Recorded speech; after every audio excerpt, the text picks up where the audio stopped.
When I was outside the White House on Sunday night in the middle of that crowd celebrating the night's big news about the death of Osama bin Laden, I was on the phone with the studio here. I was tweeting and reporting back to the folks here in New York what that scene was like, how people were reacting outside the White House. One of the things I noticed was that really the only chant that ever got any traction in the crowd was USA, USA. People tried different ones. They tried stuff like na na na na na, right? Hey, hey. They tried that one. People tried variations of the hey, hey, ho, ho, indecipherable something's got to go, right? But really it was just USA, USA, or singing the Star Spangled Banner. I thought it was interesting that people also kept trying for Obama killed Osama. Obama killed Osama. But that didn't really stick either. And that has been consistent with what's happened inside the White House since Sunday, too. The White House is not releasing any trophy photos of bin Laden's head. The president's visit to New York today was almost entirely off the record. They invited President George W. Bush along to the New York trip with President Obama. If President Bush wanted to go, he did not.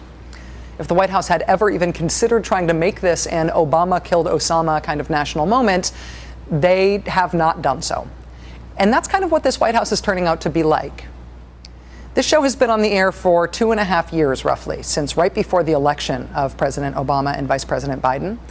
And a couple of different times since President Obama was sworn in, we have felt on this show like this administration had hit a milestone achievement, a political milestone that made it worth looking back and considering what they said they would do that they had actually done. One of the times we did it was last June, when they passed Wall Street reform, the biggest reform of Wall Street since the Great Depression. We also tried it in December, in the lame duck session, on the eve of the president signing the repeal of Don't Ask, Don't Tell. And on both of those occasions, I remember that segment being kind of a hard segment to produce. And that's because this White House does not brag about its achievements.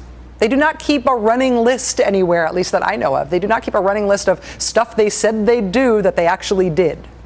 I thought of that again today when we got the news about General Motors. GM, you may recall, very nearly went out of business not that long ago. Only 2 months after he took office, the new president said he would not let General Motors be a casualty of the Great Recession.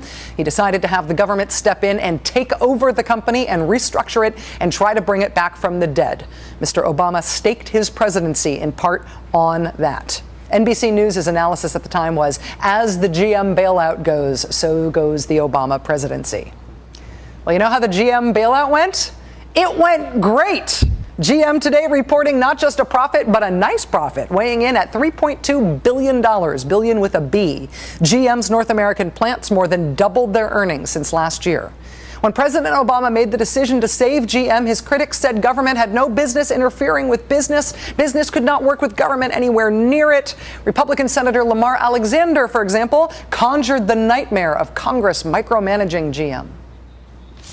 How many cars should have flex fuel? What should the work rules be at the Flint plant? What should the salaries be in the executive offices? Where can conferences be held? Someone will want to know why the GM Volt, is buying a battery made in South Korea instead of in that congressman's congressional districts. With all respect to Senator Alexander and his crystal ball, frankly, what most people want to know about GM's Chevy Volt is where they can get one, now that it's been named Motor Trend's Car of the Year. The GM government bailout worked. Sales are up by 1/4 over last year. An entire sector of the U.S. economy lives on thanks to that bailout. 1.4 million people still have jobs who would not otherwise have them in all likelihood.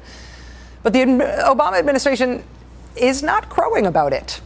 They also didn't do all that much crowing about the Lilly Ledbetter Fair Pay Act for women, or expanding children's health insurance, or new hate crimes legislation, or the FDA being able to regulate tobacco for the first time, or reform of the credit card industry, or student loan reform, or, hey, health reform. Maybe that one should get its own screen. The aforementioned Wall Street reform, a new and better GI bill, the biggest food safety bill since the Great Depression, the repeal of Don't Ask, Don't Tell, a treaty with Russia to reduce our nuclear arsenal by 1/3, an international agreement to lock down loose nuclear material around the world and keep it out of the hands of terrorists. Not to mention an economic growth rate that looked like this when President Obama took over, and that looks like this now. That's better. And, oh yeah, also, bin Laden. Osama bin Laden is dead, and we've got his thumb drives. This White House does not brag on itself. We are the ones keeping this list, apparently, not them. But whether or not you fault them for refusing to brag, at least in these first 2 years and a bit, this is turning out to be a speak softly but carry a big stick kind of presidency.